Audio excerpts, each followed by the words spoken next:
Hi viewers నమస్తే. నేను మీ ప్రసాద్. ప్రస్తుతం మనతో పాటు హనీ గ్రూప్ సంబంధించినటువంటి వివిఆర్ రవిచంద్రారెడ్డి గారు మనతో లైన్ లో ఉన్నారు. సార్ గుడ్ ఆఫ్టర్నూన్ సార్, ఎలా ఉన్నారు? Very good, nine fine. మీరు ఎలా ఉన్నారండి?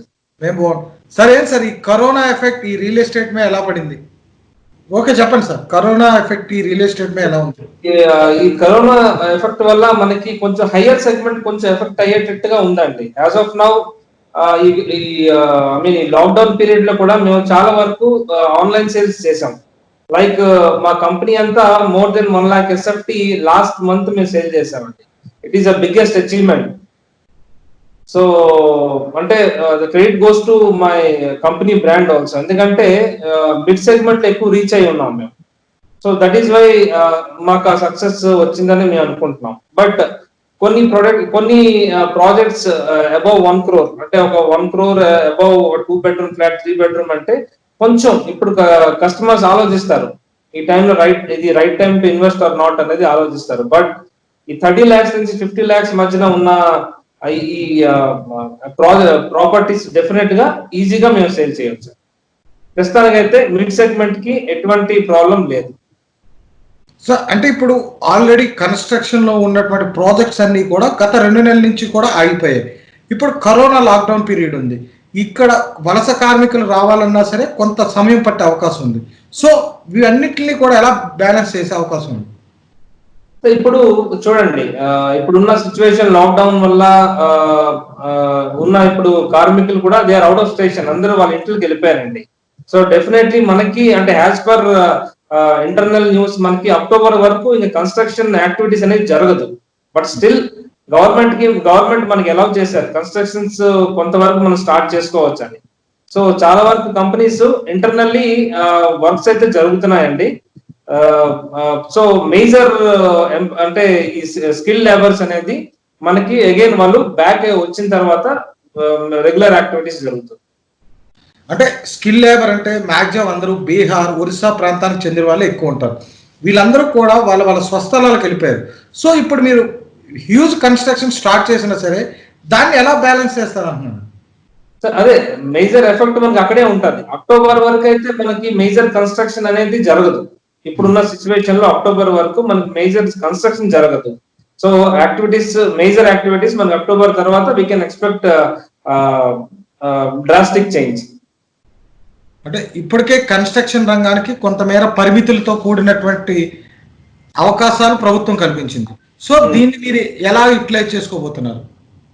చూడండి సార్, ఇప్పుడు ఆపర్చునిటీస్ అంటే మీకు ఆల్రెడీ చెప్పాను, మిడ్ సెగ్మెంట్ ఎటువంటి ప్రాబ్లం లేదు. కస్టమర్ కూడా ఒక 6 months లేట్ అయినా పర్వాలేదని వెయిట్ చేస్తున్నారు, ఫస్ట్ థింగ్. సో ఇప్పుడున్న ఇక పైన జరిగే రియల్ ఎస్టేట్ సేల్స్ కూడా కస్టమర్స్ అవగాహన ఉంటుంది. ఎనీహౌ ఈ కరోనా ఎఫెక్ట్ ఈ మనకి లాక్డౌన్ క్లియర్ అయిన తర్వాత యాక్టివిటీస్ స్టార్ట్ అవుతాయని. సో వాళ్ళు కూడా మెంటలీ ఫిక్స్ అయ్యి వచ్చి ఇన్వెస్ట్ చేస్తున్నారండి. దీనివల్ల మన అంటే మన సేల్స్ ఎఫెక్ట్ అయితే కాలేదండి. అంటే ఈ బ్రిక్ సెగ్మెంట్ లో ఏ ఎఫెక్ట్ ఉన్నది అంటున్నారు కదా, అంటే ఈ బ్రిక్ సెగ్మెంట్ అంటే ఏవేవి వస్తాయండి? మిడ్ సెగ్మెంట్ అంటే మనకి ఫర్ ఎగ్జాంపుల్ ఈ 30 లక్షల నుంచి 50-55 లక్షల మధ్యన 2 bedroom ఫ్లాట్స్ ఎక్కువ మన హైదరాబాద్ లో గానీ మన అంటే మెట్రోపాలిటన్ సిటీస్ లో హెవీగా సేల్ అయ్యే ప్రాపర్టీస్ ఇవేనండి. 30-55 lakhs మధ్యన ఉన్న 2 bedroom or 3 bedroom ఫ్లాట్స్ అండి. So as a honey group మేము కూడా ఎక్కువ అదే ప్రొడక్ట్స్ డీల్ చేస్తాం రాదర్ దెన్ హైయర్ సెగ్మెంట్స్. అంటే దీనికి ప్రాబ్లం రాకుండా అంటే హై సెక్టర్ లో అంటే 50 lakhs అబౌవ్ ఉన్నటువంటి రేట్స్ కి ప్రాబ్లం వస్తుంది అంటారు మీరు?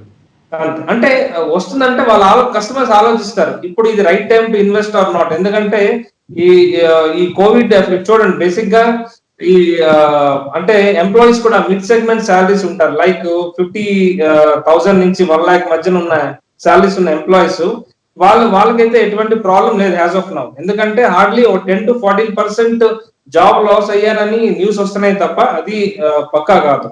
ఇప్పుడు ఉన్న అంటే ఈ కరోనా వల్ల చెప్పాలంటే మనకి అమెరికాకి మధ్యన బాండ్ పెరిగిందండి, రిలేషన్షిప్ ఎక్కువ పెరిగింది. సో ప్రాజెక్ట్స్ ఏవి మనకి ఎఫెక్ట్ అవ్వదు, కంపెనీస్ అయితే రన్ అవుతాయి.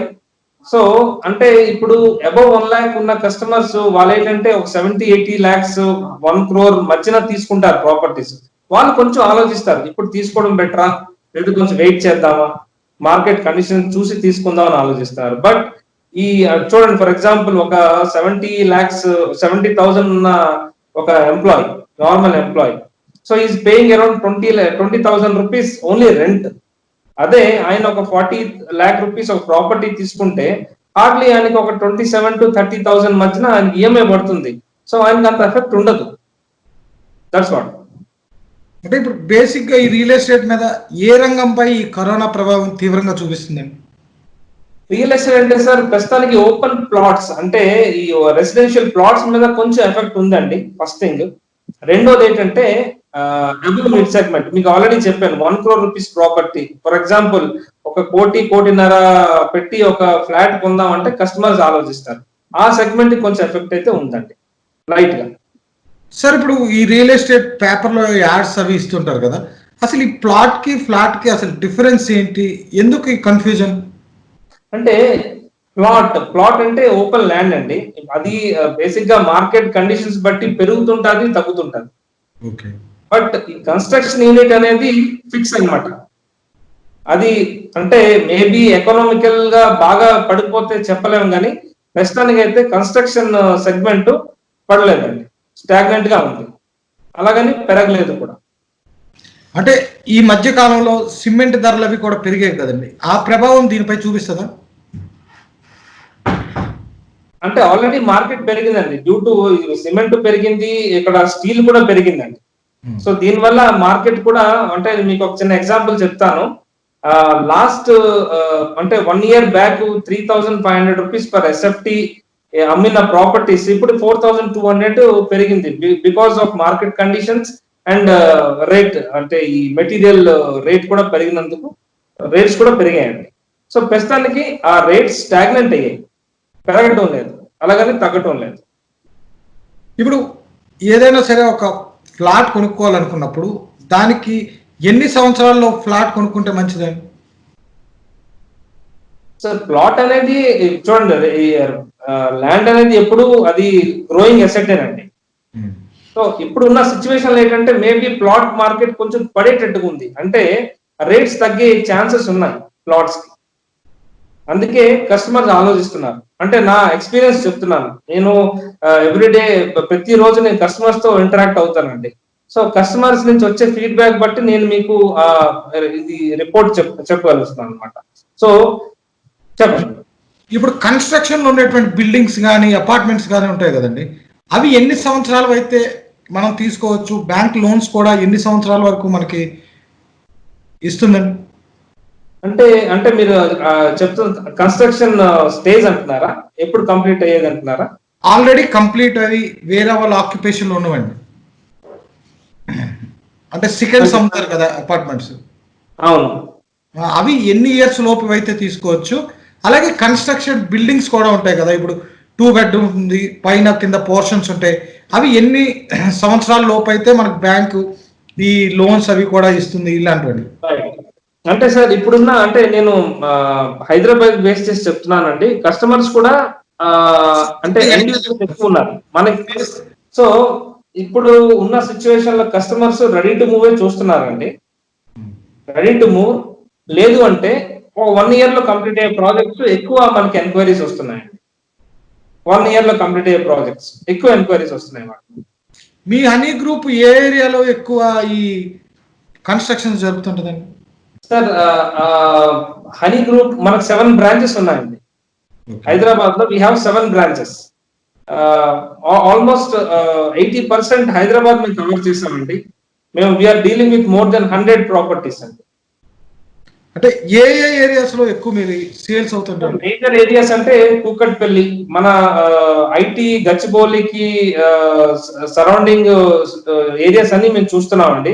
చందానగర్ కానీ, కూకట్పల్లి కానీ, మియాపూర్, మణికొండ, ఈ ఏరియాస్ డీల్ చేస్తున్నాం. ఇది కాకుండా ఉప్పల్, నాగోల్, అటువైపు సైనిక్ పూరి, ఈసీఐఎల్, సామీర్పేట వైపు కూడా మేము బాగా స్ట్రాంగ్ గా ఉన్నామండి. అంటే ఈ కరోనా ప్రభావం అయితే మీ గ్రూప్ పై అయితే ఎటువంటి ప్రభావం చూపించలేదు? అంటే అది really we don't know, but last month మాకు సేల్స్ ఎక్కువ అయ్యాయండి. You have done more than 1 lakh SFT అంటే లాస్ట్ ప్రతి ఒక్కరు కూడా సేల్స్ అదే కస్టమర్ కొనుక్కున్నప్పుడు బ్యాంక్ లోన్స్ పైన ఆధారపడతారు కదండి. ఈ కరోనా టైంలో అంత ఈజీగా వచ్చాయి లోన్స్. లోన్స్ అదే చూడండి సార్, ఇప్పుడు సేల్ అయిందంటే లోన్ వచ్చిందని కాదు. ఫస్ట్ సేల్ అవుతుంది, అగ్రిమెంట్ అవుతుంది, దాని తర్వాత లోన్కి వెళ్తాం. సో ఈ లోన్ ప్రాసెస్ అనేది మనకి ఇంకా 1-2 మంత్స్ పట్టొచ్చు. ప్రస్తుతానికి అయితే ఇనిషియల్ పేమెంట్స్ వచ్చాయి మనకి. సో ఇప్పుడు మిడిల్ క్లాస్ ఫ్యామిలీస్ కానీ ఇప్పుడు ఒక 20-30 వేలు శాలరీ వచ్చేటువంటి ఎంప్లాయీస్ ఎలాంటి కన్స్ట్రక్షన్స్ లో తీసుకుంటే వాళ్ళకి ఉపయోగం ఉంటుందండి? అంటే భారం పడకుండా ఈఎంఐ కానీ మీరు ఎంత అన్నారు? శాలరీ సెగ్మెంట్ ఎంత అన్నారండి? 20,000 to 40,000 మధ్య వచ్చేవాళ్ళు. ఓకే, 20,000 to 40,000 మధ్యన ఉన్న ఎంప్లాయీస్ అయితే బేసిక్ గా సార్ ఇప్పుడు సిటీలో కొంచెం రేట్స్ ఎక్కువగా ఉన్నాయి. వాళ్ళు తీసుకుందాం అనుకుంటే 1 bedroom సింగిల్ బెడ్రూమ్ ఫ్లాట్స్ కొన్ని ఉన్నాయండి మన దగ్గర. సింగిల్ బెడ్రూమ్ ఫ్లాట్స్ అరౌండ్ ఒక 20 lakhs 25 lakhs లోపల దొరుకుతున్నాయి అనమాట. సో అది వాళ్ళకి కొంచెం ఫీజిబుల్ గా ఉంటుంది. అంటే దానికి ఈఎంఐ ఎంత పడే అవకాశం ఉంటుందండి?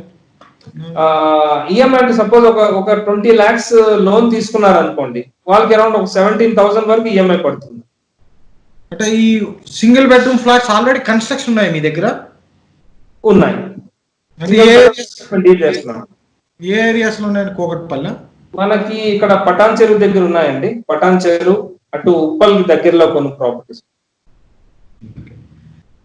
అలా కాకుండా ఇప్పుడు ఇండివిజువల్ హౌసెస్ ఉంటాయి కదండి, అవునండి. అవి ఎంత స్క్వేర్ ఫీట్లు అయితే ప్రిఫరబుల్? అంటే ఒక మినిమం కామన్ మెన్ కి. ఇప్పుడు చూడండి సార్, మనం ఒక నార్మల్ ఇండిపెండెంట్ హౌస్ కన్స్ట్రక్ట్ చేయాలంటే మినిమం 120 గజాలు ఉండాలండి. 120 గజాలకి ఒక 2 bedroom ఇండిపెండెంట్ హౌస్ అనేది నార్మల్, మరి స్పేషియస్ కాకుండా యూ కెన్ కన్స్ట్రక్ట్. ఒక డూప్లెక్స్ హౌస్ కూడా మనం కన్స్ట్రక్ట్ చేసుకోవచ్చు. సో ఇప్పుడున్న సిచ్యువేషన్ లో ఒక 120 గజాల్లో ఒక ఇండిపెండెంట్ హౌస్ 2 bedroom ఫ్లాట్ కొనాలి అంటే మినిమం 50 లక్షలు ఉంటుంది. ఇప్పుడు హైదరాబాద్ లో ఆ స్థలాలు దొరుకుతున్నాయండి? దొరుకుతున్నాయి, కానీ కొన్ని అవుట్స్కట్స్ కి వెళ్ళాలి. లైక్ పటాన్ చెరువు అని, అటు నాగోల్ అని, ఇటు నియర్ ఓవరాల్ దగ్గరలో దొరుకుతున్నాయండి ప్రాపర్టీ. కానీ సిటీలో అయితే ఖచ్చితంగా దొరకడం లేదు. అయితే ఛాన్సే లేదండి. ఇప్పుడున్న సిచ్యువేషన్ లో సిటీలో మనకి ఆ రేట్ లో దొరకడం లేదు. మనకు ఒక ల్యాండ్ కాస్టే మనకి 60-70 lakhs పడుతుంది సిటీలో. సిటీలో ఇప్పుడు మేజర్ గా జూబ్లీస్, బంజారాహిల్స్ రేట్స్ ఎక్కువ ఉన్నాయా, లేదంటే మణికొండ వైపు షిఫ్ట్ అయ్యండి? మణికొండ వైపు కూడా బాగానే ఉంది సార్. జూబ్లీ హిల్స్ అంటే ఇప్పుడు అంతా అది హై సెగ్మెంట్ అండి, హై సెగ్మెంట్. ఈవెన్ ఒక 3 bedroom ఫ్లాట్ జూబ్లీ హిల్స్ లో కొనాలంటే మినిమం 1 కోటి నుంచి 1.5 కోటి ఉంటుందండి, చిన్న సైజ్. ఒక మిడ్ సెగ్మెంట్ వాళ్ళు ఎఫర్ట్ చేయన ప్రాపర్టీ అండి. లో సెగ్మెంట్ వాళ్ళకి కావాలనుకుంటే ఏ ఏరియాస్ లో దొరికే అవకాశం ఉందండి? లో సెగ్మెంట్ అనుకుంటే సార్ ఇప్పుడు మేడ్చల్ బాగుంది, పటాన్ చెరువు బాగుంది, ఉప్పల్ దగ్గర ఓఆర్ఆర్ దగ్గరలో ఉన్న ప్లేసెస్ కూడా బాగా ఎక్కువగా మేము అమ్ముతున్నాం.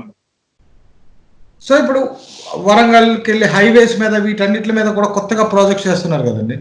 దానివల్ల ఇప్పుడు ఎవరైనా దానిపైన ఇన్వెస్ట్మెంట్ పెడితే ఫ్యూచర్ లో వాళ్ళకి లాభం చేకూరే అవకాశం ఉందా? అంటే మీరు చెప్పిన ఏరియాస్ లైక్ ఈ వరంగల్ హైవే కానీ, ఇటు సంగారెడ్డి వైపు కానీ మనం ప్లాట్స్ తీసుకుంటే డెఫినెట్ గా మనకి మంచి బెనిఫిట్స్ వస్తాయి. We can expect good hike. ఇప్పుడు మధ్య తరగతి వాళ్ళు ఒక ప్లాట్ కానీ ఫ్లాట్ కానీ కొనాలనుకుంటే మీరు ఇచ్చే సలహాలు ఏంటండి? నేను ఇచ్చే సలహా ఏంటి సార్, బేసిక్ గా మన హైదరాబాద్ లో మేజర్ గా ఎంప్లాయీస్ ఉన్నారండి. దట్టు మిడ్ సెగ్మెంట్ ఎంప్లాయీస్ చాలా ఎక్కువగా ఉన్నారు. అంటే మీకు ఆల్రెడీ చెప్పాను, ఈ 40 నుంచి 1 lakh 50 నుంచి 1 lakh శాలరీ ఎంప్లాయీస్ ఎక్కువ ఉన్నారు మన దాంట్లో. సో ఇనిషియల్ గా వాళ్ళు ప్రిఫర్ చేసేది ఒక flat, 2 bedroom flat. So already flats ఉన్న వాళ్ళు ఏం చేస్తారంటే నెక్స్ట్ ప్లాట్ మీద ఇన్వెస్ట్ చేయడానికి ట్రై చేస్తారు. సో నా సజెషన్ ఏంటంటే ఇనిషియల్ గా ఫస్ట్ ఫ్లాట్ తీసుకోవడం బెటర్. ఒక ఫ్లాట్ ఉన్నది అంటే నెక్స్ట్ ప్లాట్ మీద ఇన్వెస్ట్ చేయాలి. సో ఈ హనీ గ్రూప్ మొత్తం ఓన్లీ అపార్ట్మెంట్ మీదే కన్స్ట్రక్ట్ చేస్తుందండి, లేదంటే ఇండివిజువల్ హౌసెస్ కూడా కన్స్ట్రక్షన్ జరుగుతాయి మీవి? సార్ బేసిక్ గా మేము కన్స్ట్రక్షన్ హనీ గ్రూప్ అనేది వీ హ్యావ్ డిఫరెంట్ సెగ్మెంట్స్ అండి, బ్రాంచెస్. ప్రస్తుతానికి మేము కన్సల్టెన్సీ డీల్ చేస్తున్నాం అండి, మేము థర్డ్ పార్టీ ప్రోడక్ట్ డీల్ చేస్తాం, ఎక్స్క్లూజివ్ మార్కెటింగ్ చేస్తాం. ఇది కాకుండా మా ఓన్ ప్రాజెక్ట్ కూడా ఇప్పుడు హైదరాబాద్ లో మేము స్టార్ట్ చేయబోతున్నాం. సో ఇంకా ఈ కరోనా ఎఫెక్ట్ ఈ రియల్ ఎస్టేట్ మీద ఇంకా ఎన్ని రోజులు ఉండే అవకాశం ఉంటుందండి? స్టిల్ అక్టోబర్ వరకు ఉంటుందా, లేదంటే ఫుల్ఫిల్ అయ్యే అవకాశం ఉంటుందా? ఇప్పుడు కస్టమర్ కూడా ఇన్వెస్ట్ చేయాలి అంటే ఆయనకి మా యాక్టివిటీస్ జరుగుతుండాలి. ఈ యాక్టివిటీస్ మనకి ఎప్పుడంటే అక్టోబర్ నుంచి మనం ఎక్స్పెక్ట్ చేయొచ్చు. యాక్టివిటీస్ అక్కడ నుంచి మళ్ళీ బాగుంటది మార్కెట్. సార్ ఇప్పుడు కస్టమర్ మీ దగ్గరకు వచ్చినప్పుడు ఏ క్వశ్చన్స్ ప్రధానంగా ఎక్కువ వేస్తూ ఉంటారండి? ఏమంటే మీ వినబడలేదు, కొంచెం మాట్లాడతారా? కస్టమర్స్ మీ దగ్గరకు వచ్చినప్పుడు ఎక్కువ మంది ఏ క్వశ్చన్స్ ఎక్కువ రైజ్ చేస్తూ ఉంటారు? రైట్. సో కస్టమర్స్ నుంచి వచ్చే అబ్జెక్షన్స్ ఏంటంటే ఈ ప్రాజెక్ట్ ఎప్పుడు కంప్లీట్ అవుతుంది ఫస్ట్ థింగ్. ఇప్పుడు మీరు అడిగారు ఇది బ్యాంక్ లోన్ ఎంత వస్తుంది, దానికి ఈఎంఐ ఎంత వస్తుంది, ఎందుకంటే ఈఎంఐ బేస్ చేసి వాళ్ళు ఇన్వెస్ట్మెంట్స్ చేస్తారు. సో అది మెయిన్ చూస్తారు, టైం పీరియడ్ చూస్తారు, వాళ్ళకి పడుతున్న ఈఎంఐ చూస్తారు, మేజర్ గా అవి చూస్తారు. కొన్ని కస్టమర్స్ క్వాలిటీ ఆఫ్ కన్స్ట్రక్షన్ కూడా అడుగుతారు. అంటే మేము సిమెంట్ బ్రిక్స్ వాడుతున్నామా, రెడ్ బ్రిక్స్ వాడుతున్నామా, కొంత టెక్నికలీ పర్సన్స్ వాళ్ళు కొన్ని టెక్నికల్ క్వశ్చన్స్ కూడా అడుగుతారు. అంటే స్లాబ్స్ మీరు M20 వాడతారా, M30 వాడతారా, అలాంటి క్వశ్చన్స్ కూడా వస్తాయి. రెడీ మిక్స్ మీద అడుగుతారు కొన్ని కస్టమర్స్. అంటే ఈ స్లాబ్స్ కానీ వీటన్నిటికి కూడా ఏవి వాడితే మంచిదండి జనరల్ గా, ఇన్ జనరల్? బేసిక్ గా సార్ M20 అనేది ఇట్స్ గుడ్ అనమాట. స్లాబ్ కి దానికి ఒక టెక్నికల్ ఇది వర్డ్ అనమాట, M20 అంటారు. M20 is good quality. So ఇప్పుడు ఈ సిమెంట్ బ్రిక్స్ వచ్చాయి, అవి వాటితో కన్స్ట్రక్షన్ చేసేవి ఎక్కువ మందికి ఉంటాయా, లేదంటే రెగ్యులర్ గా మన పాత పద్ధతిలో సిమెంట్ తో కన్స్ట్రక్షన్ చేసేవి ఎక్కువ ఉంటాయి? బేసిక్ గా చూడండి, మొన్నటి వరకు మనకి ఎక్కువ బ్రిక్ కన్స్ట్రక్షన్ జరిగేవండి, రెడ్ బ్రిక్స్ కానీ సిమెంట్ బ్రిక్స్ కానీ. ఇప్పుడుగా కొత్త టెక్నాలజీ ఒకటి స్టార్ట్ చేశారు, అంటే ఆల్రెడీ రన్నింగ్ లో ఉన్నది మేజర్ సిటీస్ లో. అదేంటంటే మైవన్ టెక్నాలజీ. మైవన్ టెక్నాలజీ అంటే బ్రిక్స్ మరి ఉండవండి, ఈవెన్ ఈ వాల్స్ కూడా కాంక్రీట్ వాల్సే కడతారు. సో ఇప్పుడు అందరూ కూడా ఈ టెక్నాలజీని యూజ్ చేస్తున్నారు. ఇప్పుడు ఇక పైన వచ్చే ప్రాజెక్ట్స్ అని అవే వస్తాయండి, ఎందుకంటే దానివల్ల మనకి టైం మిగులుతుంది, లేబర్ ఎక్కువ అవసరం లేదు మనకి, ప్లస్ ఆన్ టైమ్ లో మన ప్రాజెక్ట్ ని కంప్లీట్ చేయగలం. సార్ ఇప్పుడు ఏపీలో ఎలా ఉందండి రియల్ ఎస్టేట్ కానీ కన్స్ట్రక్షన్ ఫీల్డ్? ఏపీలో ఎలా ఉంది కంపేర్ టు తెలంగాణ? సార్ ఏపీలో కూడా బాగానే ఉందండి. ఇప్పుడు వైజాగ్ ఈ క్యాపిటల్ అని అనౌన్స్ చేసిన తర్వాత అక్కడ కూడా మార్కెట్ బాగానే జరుగుతుందండి. ప్లస్ కాకినాడ కానీ రాజమండ్రి కానీ అక్కడ కూడా బాగానే కన్స్ట్రక్షన్ యాక్టివిటీ స్టార్ట్ అయ్యాయండి. అంటే ఇప్పుడు అమరావతి రాజధాని తరలిస్తున్నారు అనేటువంటి ప్రచారం జరిగిన వెంటనే హైదరాబాద్ చుట్టుపక్కల ఉన్నటువంటి రియల్ ఎస్టేట్ భూమి బాగా పెరిగింది అనేటువంటి చర్చ నడుస్తుంది, వాస్తవేనండి? వాస్తవం అండి, ఎందుకంటే అక్కడ ఇన్వెస్టర్స్ ఎక్కువ ఇక్కడికి వచ్చి ఇన్వెస్ట్ చేస్తున్నారు. ఎందుకంటే అక్కడ ప్రస్తుతానికైతే వైజాగ్ కి ఎటువంటి దోకా లేదండి. వైజాగ్ మార్కెట్ ముందు నుంచి ఉన్నది, క్యాపిటల్ అయినా పర్వాలేదు, ల్యాప్ అయినా కూడా దాని మార్కెట్ దానికే ఉంటుంది. బట్ మేజర్ గా ఈ అమరావతి అనేది అగైన్ ఇట్స్ క్వశ్చన్ మార్క్ అనమాట. సో అందుకే జనాలు భయపడి ఇప్పుడు చూడండి ఎక్కడైనా ఇన్వెస్ట్ చేస్తారండి. So at present the right time to invest is Hyderabad. ఎందుకంటే హైదరాబాద్ మార్కెట్ ఇంకా చాలా గ్రో అవబోతుందండి. ఈ రోజు ఇన్వెస్ట్ చేసే ప్రతి కస్టమర్ కూడా డెఫినెట్లీ రిటర్న్స్ అయితే వస్తాయి. సో మనం కంపేర్ టు ఈ మెట్రో నగరాలతో పోల్చుకుంటే హైదరాబాద్ మార్కెట్ ఏ ప్లేస్ లో ఉంటుందండి? 5th ప్లేస్ లో ఉందండి. ప్రెసెంట్ 5th ప్లేస్ లో ఉందండి. మనకంట హైలో ఏ ప్లేసెస్ ఉన్నాయండి? ఏమండి మనకంట హైలో ఫస్ట్, సెకండ్, థర్డ్, ఫోర్త్ ఏ ప్లేసెస్, ఏ నగరాలు ఉన్నాయంటున్నాను? హైలో ఉన్నది బెంగళూరు ఒకటి, నెక్స్ట్ ముంబై ఉందండి, ఢిల్లీ ఉందండి, చెన్నై ఉందండి. చెన్నై. అంటే ఈ నగరాలన్నిటికీ కూడా కాంపిటీషన్ ఎలా ఉంటుందండి ఈ రియల్ ఎస్టేట్ లో కానీ కన్స్ట్రక్షన్ లో కానీ? సార్ కాంపిటీషన్ అనేది ఉంటుంది. బేసిక్ గా ఇప్పుడు చూడండి, కొన్ని బ్రాండెడ్ కంపెనీస్ ఉంటాయి, కొన్ని అన్బ్రాండెడ్ కంపెనీస్ ఉంటాయి, అంటే స్టార్ట్అప్ కంపెనీస్ ఉంటాయి. సో ప్రైస్ డిఫరెన్స్ అయితే ఉంటుందండి, డెఫినెట్ గా ఉంటుంది. సో అన్బ్రాండెడ్ కంపెనీస్ మార్కెట్ లోకి రావాలి, సేల్ చేయాలంటే నార్మల్ ప్రైస్ కన్నా కొంత తక్కువ పెట్టి అమ్ముతారు వాళ్ళు సేల్ అవ్వాలంటే. సో ఫర్ ఎగ్జాంపుల్ కొన్ని కంపెనీస్ లైక్ అపర్ణ కానీ, మై హోమ్స్ కానీ, వాళ్ళకి ఆల్రెడీ బ్రాండ్ ఉంది.